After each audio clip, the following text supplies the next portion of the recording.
Matur, ya Rasulullah, ini orang yang kau pasrai jadi imam itu sering main kulhu.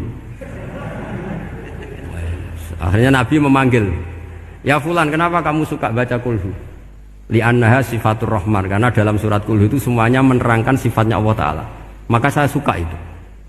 Nabi saat itu juga dapat wahyu, ya Muhammad, kasih tahu orang itu, inni uhibbu, saya suka dia karena dia suka kulhu. Wah, itu aja hafalkan itu. Jadi itu riwayat yang lebih menggembirakan itu. Jadi tidak usah tabarak, cukup apa? Kulhu. Dan itu lebih mutawatir. Makanya dalam legenda dunia kiai itu kan ini ada cucunya Sayyidina Ali. Itu siapa yang bisa khatam Quran sekian menit, yang menang Sayyidina Ali ya, karena baca kulhu sampai 3 kali, yang dianggap takdilul Quran, sudah sama dengan baca Quran. Jadi ini ijazah terakhir, ini jadi porsinya tambah turun. Saya itu suka, saya itu punya banyak penggemar lah di Jogja, di Jakarta. Memang agama ini harus mudah. Saya itu kalau baca kulhu itu sampai nangis. Nangis saya bukan karena faham atau haru, itu enggak.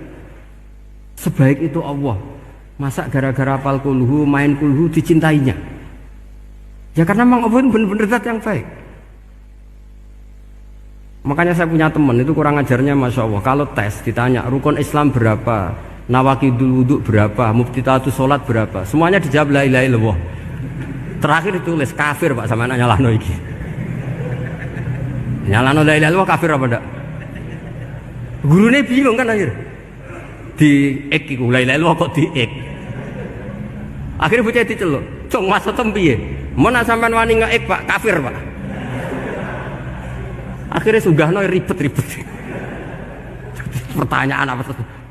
Ma mubtilatus sholat la ilaha illallah. Nah gitu wudu ya. Tapi jangan tiru loh. Lah gurune apa ngeek kawani kafir. Siapa yang berani ngeek la ilaha illallah? Ya ana meneh sing mbuweling. Angin belinge itu disurati wong tuane. Kalau nu mondok sarang era kuno, jadi ijek lugu wong. Surati wong tuane, kowe gak susah, wong tuamu disurati. Tenang ya Gus, bapakku buta huruf. Jadi Gus disurati, gak ngefek wong bapaknya buta huruf.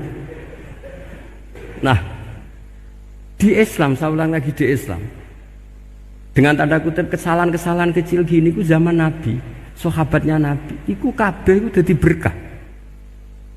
Makanya nggak ada ilmu sebarokah kayak zaman Nabi. Wong goblok wae jadi berkah. Sampai Nabi ngendikan aksaru ahlil jannah al-bulu, akeh-akeh penduduk swarga iku wong goblok.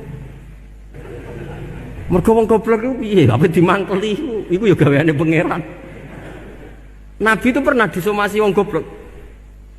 Itu ya piye? Nabi kan cerita kiamat tuh gini. Yang kemarin nggak jadi itu. Terus kiamat di Indonesia kan berapa kali ya? 999 terus 2000 berapa? 12 terus Jumat apa kan sering mau ada kiamat itu. Saya sering ditanya tamu, Gus, ngenteni kiamat teng putih. Entah ini ngene barang aku aneh-aneh. Ngkarwan layak alamuha illahu bokas bakas. Nak misalnya tenan piye Gus? Ya tenan sing enek kowe sik, enak aku gak. Wah sesuk tajak ngenteni kiamat ora sida kiamat. Aneh-aneh. Saya ulang lagi. Ketika Nabi cerita dasarnya kiamat itu sahabat itu nggak mikir, padahal mereka orang-orang pinter. Si mikir wong desa Mas. Ya Rasulullah mata sa'ah, engkau itu cerita kiamat terus tapi nggak jelas tanggalnya. Lalu itu kapan? Wah kaget sahabat, oh pinter juga. Kalau cerita itu ada tanggalnya dong. Ini kan cerita terus tapi nggak jelas tanggalnya. Apa diamuk wong desa? Ora diamuk mangkelno. Nabi meneruskan tentang ahwalil kiamah, masih nerangkan ahwalil kiamah. Dibaleni lagi. Ya Rasulullah mata sa'ah. Lalu kiamat itu kapan? Ini kalau ijazai, jadi bodoh tapi untuk ridhanya Allah Ta'ala. Ampun.